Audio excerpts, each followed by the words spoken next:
Welcome to Be Well with Raquel. I'm Dr. Raquel Garzon, Wellness Specialist for Cooperative Extension at New Mexico State University. Today's segment is focused on one of the foundations of wellness, mindfulness. My guest today is Tatiana Garzon, who has practiced mindfulness to help her in various aspects of her life. And she happens to also be my 12-year-old daughter. Before I ask Tatiana some questions, I want to explain to our viewers what mindfulness is. Mindfulness is the intentional practice of being fully aware in the present moment without judgment. Sounds simple, right? Research shows that people spend about 47% of their waking hours thinking about something else other than what they are doing, and this has consequences to our productivity, health, and happiness. Practicing mindfulness has been shown to bring many benefits to our physical, mental, and emotional health. Welcome, Tatiana. Thanks for being here. Thanks for having me. Well, what I want to start off with is just asking you how mindfulness training has helped you.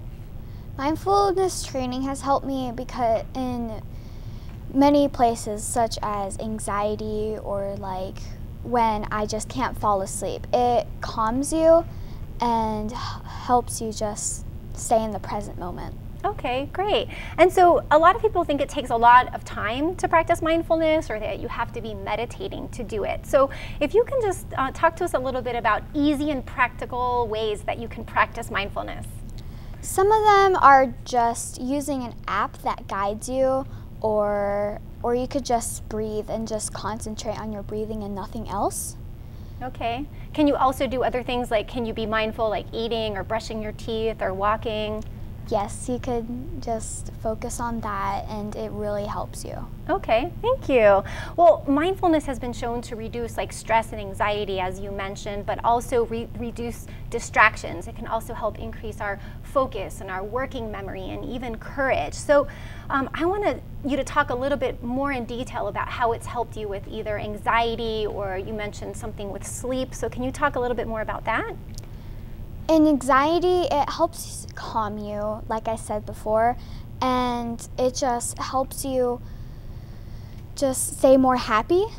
And in sleep, if you have just trouble sleeping, it will make you more tired. Okay. So like relaxes you to go to sleep. Yeah. Do you want to talk a little bit about how it's helped you with your Tourette syndrome and your tics? Yes. It calms you, so it helps you just prevent the tics from happening, since it happens most with stress and anxiety. Right, so you get more tics when you're stressed, and when you practice mindfulness, it helps you to be able to manage your tics better, right? Yes. That's good.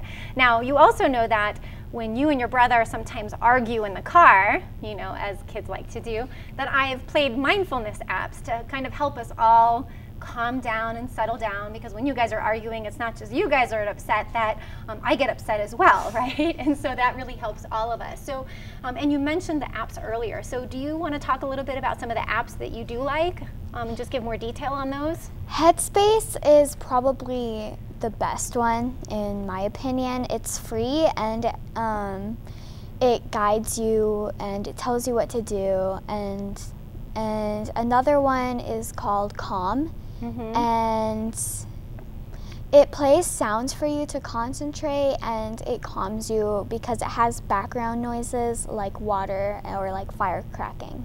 Okay, like fire crackling. Yes. What's the other one, the one that I play in the car and that you sometimes use to go to sleep at night?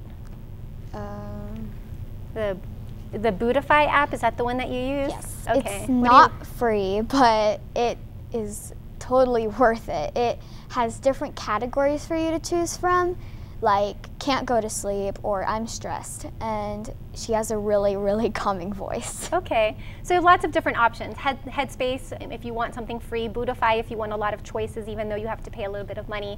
And if you're not a person that wants to listen to someone, then maybe the Calm app with just having noises to help you kind of center yourself is the best way to go. Well, thank you for sharing your ideas on mindfulness with everybody. We hope that you've taken away something of value from this segment on Be Well with Raquel. Thank you, and be well.